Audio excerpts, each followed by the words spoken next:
Hello po, good day po sa inyo lahat and welcome to my channel, Best Investments by Meet Sabache. And I'm an accredited seller of the MCA Home. So today, nasamahan niyo ako, i-update ko po kayo sa construction ni Allegra Garden Place. Okay po?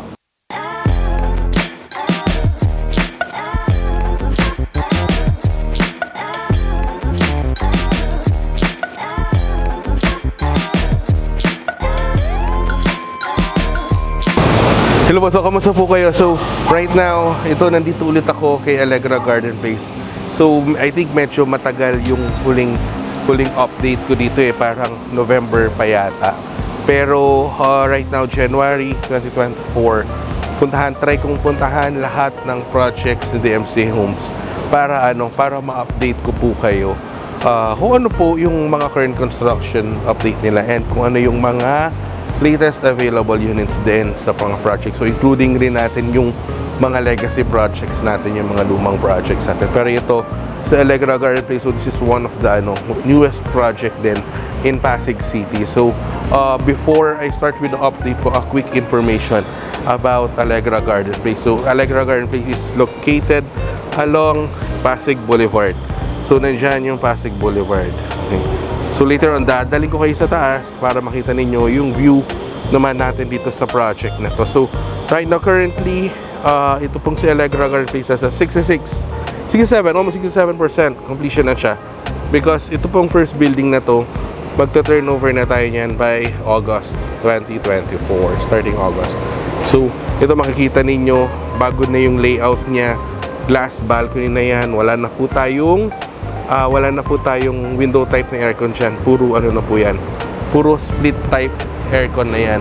I think nung last time na nagpunta ako dito, medyo mababa pa tong building na to So ito yung entrance gate. So this is the amenity core. And then ito yung elevated garden. Halos ka floor, same level na ng second floor ni Prisma Residences. Okay. So then dun sa ilalim naman yung yung basketball court. So, andyan yung swimming pool, yung tatlong swimming pool. So, napakabilis ang development nila. And pansinin nyo, ito yung first building, napakataas na. Nag-top off na siya sa 56 floors. And itong si Soraya building, nandito na halos ka-level na nitong ni Prisma. So, tara samahan nyo ako, punta tayo sa taas. Okay, so right now, nandito na ako sa roof deck ni Astra Building. Okay, so, ipakita ko sa inyo yung current construction ni Allegra Garden Place. So, this is the first building, si Amina Tower. So, ayan na, nasa taas na siya. Napakataas na niya, lagpas na niya si Astra Building. Okay? And then, ito na po yung si Soraya Building. Halos ka-level na niya si Kiran Building, yung third building ni Prisma Residences. So, napakataas, mas taas pa dahil all same level lang po sila nung dalawang building natin siya. And, nandoon, ayan po si C5 Road. Ayan po yung papuntang BGC and Market. So nakikita ninyo yung elevated U-turn. Ayan po siya, nandyan po siya. So magandahan nitong project na to, po siya, in between two CBDs. Okay, business districts. Nandyan si BGC, nandoon si Makati other side, and si Ortigas. So tatlong business districts po ang napapalibutan nito. Okay, so dito may mga available pa tayo na studio unit, 1-bedroom unit, 2-bedroom unit, and a very limited na 3-bedroom unit. Okay, so antayin po ninyo yung current promo natin for this month of January para po kay Allegra Garden Place. So magre-release ulit ako ng video natin ng mga sample computations for this project.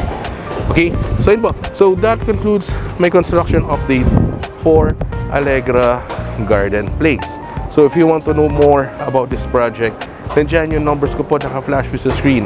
You may contact me anytime through Viber, through WeChat, through Facebook Messenger, or even pwede tayo mag-schedule ng online presentation and site viewing. Okay, and also at the same time sa site viewing, may mga model units tayo na pwedeng makita dito sa area.